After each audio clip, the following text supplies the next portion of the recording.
Assalamualaikum warahmatullahi wabarakatuh. Perkenalkan, nama saya Delita Risa Agustina. Teman-teman sekalian yang insya Allah dirahmati Allah dan dijauhkan dari sifat kumuh. Hari ini mari kita bahas sesuatu yang paling sering bikin saldo kita menangis di akhir bulan, yaitu makanan.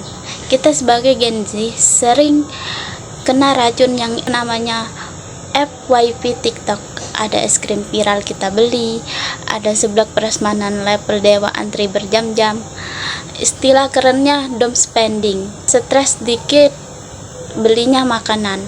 Padahal Islam mengajarkan untuk membatasi apa yang masuk ke perut, bukan cuma nafsu atau lapar mata. Rasulullah SAW sudah mengingatkan kita berhenti sebelum kenyang. Tapi kita berhenti makan kalau memori HP penuh, makanan atau dompet kenyang karena bon tagihan. Mari kita bahas bagaimana sebenarnya Islam mengatur cara kita mengonsumsi pangan, teman-teman. Hari ini kita mau membahas soal pangan, tapi bukan soal gimana membuat konten makanan estetik, melainkan bagaimana cara agar makanan yang masuk ke perut kita itu berkah, sehat, dan tidak berakhir jadi food waste yang menumpuk di tempat sampah. Seringkali kalau kita stres kuliah atau stres kerja atau mungkin diputusin pacar, pasti larinya ke makanan. Bilangnya sih healing, tapi yang dibeli kopi susu literan, boba gula tinggi, atau makanan cepat saji yang isinya kalori kosong semua. No ya teman-teman. Allah memberikan aturan main yang jelas dalam Al-Quran, surat Al-Baqarah ayat 168. Hai sekalian manusia, makanlah yang halal, lagi baik, thayyib dari apa yang terdapat dari bumi. Halal dan thayyib. Kalau halal, insya Allah kita semua tahu makanan didapat dengan cara yang benar, bukan zat yang dilarang. Tapi bagaimana dengan thayyib? Thayyib artinya baik, bergizi, dan bersifat bermanfaat bagi tubuh kita. Jadi kalau kita sering makanan yang junk food atau minuman manisnya yang bikin merinding, itu namanya kita belum menerapkan konsep thayyib, teman-teman. Tubuh kita ini amanah dari Allah.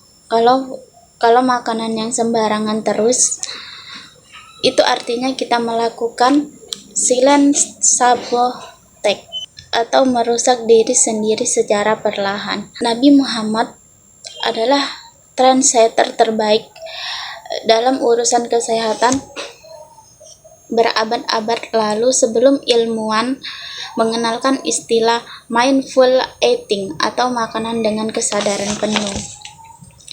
Rasulullah SAW bersabda, anak Adam tidak memenuhkan suatu wadah yang lebih buruk dari perutnya. Cukuplah bagi anak Adam beberapa suap makanan yang dapat menegakkan tulang punggungnya. Jika tidak bisa, maka sepertiga makanannya untuk minumannya dan sepertiga untuk napasnya. Hadis riwayat Tirmizi.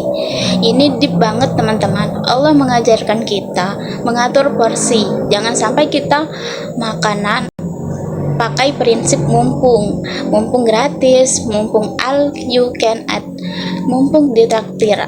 Artinya makan sampai begah, jalan susah, lalu pas maghrib keganjil persendiri.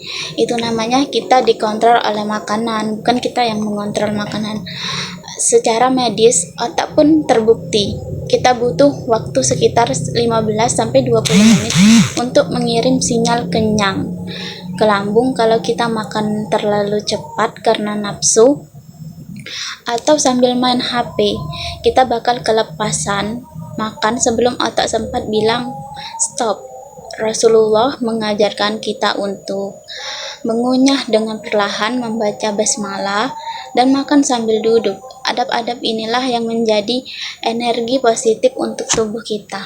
Teman-teman, mari kita mulai jaga hidup sehat yang islami. Bukan cuma soal memuaskan lidah atau konten Instagram, tapi soal tubuh kita untuk beribadah dan beraktivitas. Pastikan apa yang masuk ke tubuh kita adalah makanan yang thayyib dan tidak dikonsumsi secara berlebihan. Kurangi lapar mata, perbanyak bersyukur. Terima kasih atas perhatiannya. Mohon maaf kalau ada kata-kata yang kurang berkenan atau terlalu menyinggung isi dompet dan lambung teman-teman. Sekian, kebenaran datangnya dari Allah, kesalahan datangnya dari laki-laki yang sering bilang, "Aku maunya kamu, bukan yang lain." Karena sejatinya perempuan menolak salah. Wassalamualaikum warahmatullahi wabarakatuh.